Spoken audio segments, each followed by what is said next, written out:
بسم اللہ الرحمن الرحیم۔ السلام علیکم ناظرین، آپ دیکھ رہے ہیں MR نیوز۔ میں ہوں معین الدین الوی۔ وزیر اعظم سے وزیر تخفیف غربت نے ملاقات کی۔ وزیر اعظم شہباز شریف سے وزیر تخفیف غربت شازیہ مری نے ملاقات کی، جس میں انہوں نے وزیر اعظم کو وزارت کے حوالے سے تفصیلی بریفنگ دی۔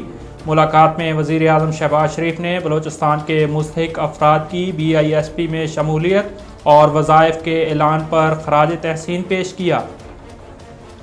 اسلام آباد میں سندھ ہاؤس حملہ کیس میں ملزمان کی درخواست ضمانت پر عدالت نے پولیس کو نوٹس جاری کر دیا۔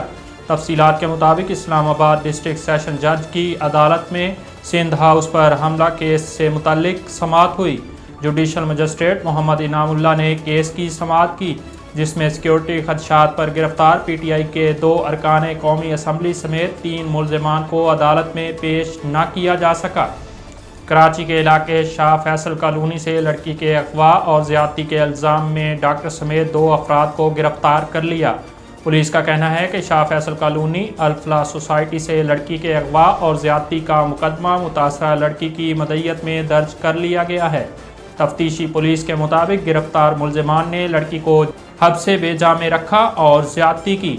درج مقدمے کے متن میں لڑکی نے موقف اختیار کیا کہ میری 2 ہفتے قبل مسکان نامی خاتون سے دوستی ہوئی۔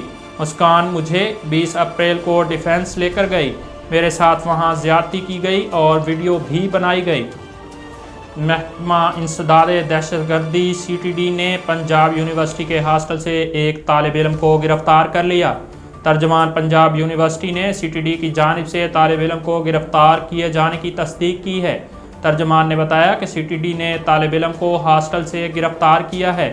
دوسری جانب یونیورسٹی ہاسٹل سے طالب علم کی گرفتاری پر ساتھی طالب علموں کی جانب سے VC آفس کے سامنے احتجاج کیا گیا، جس میں مظاہرین نے طالب علم کی گرفتاری کی مذمت کی۔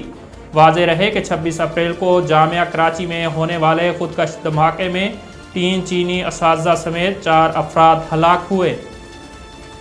CTO راولپنڈی نے شہر میں ٹریفک کی روانی اور ہیوی ٹریفک کے حوالے سے سرکل انچارجز سے اہم میٹنگ کی ہے۔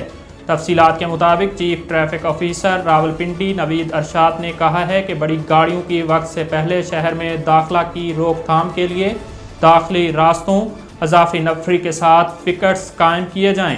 انہوں نے کہا کہ عید سے قبل کمرشل مارکیٹس اور رش والے مقامات پر نفری میں اضافہ کیا گیا ہے۔ کمرشل مارکیٹس اور اہم شاہراہوں پر نو پارکنگ کے خاتمہ کے لیے اسپیشل نو پارکنگ اسکواڈ تشکیل دے دیے گئے۔ ناظرین، MR نیوز اسٹوڈیو سے فی الحال اتنا ہی۔ مزید خبروں اور تفصیلات کے لیے دیکھتے رہیے MR نیوز۔